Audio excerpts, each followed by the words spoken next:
How do you really demonstrate and show up with power?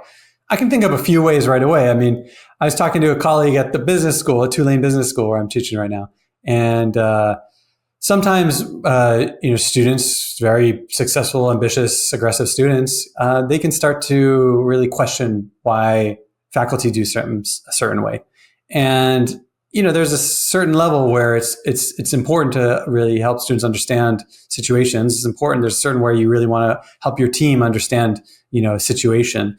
But at the same time, if you're under evaluation and you have to prove yourself, that's a low power position because it gives the person under evaluation all the authority of making, decisions, basically. If you're proving yourself, you care about their opinion, right? So that's low power. You care about being the way you're being evaluated rather than your own values and goals.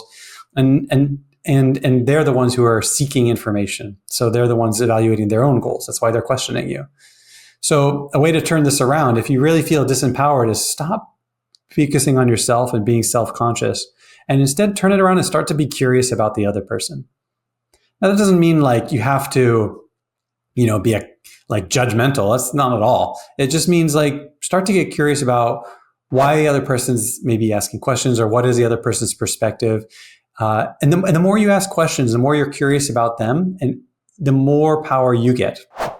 Think about it like, for example, if a startup's pitching to a VC, generally the VC is asking questions the startup's trying to prove themselves, right? We associate the startup with a low power position, but the startup can flip that by really trying to understand what value the VC can bring in that process too. And so that balances out the power dynamic. Both sides get questions.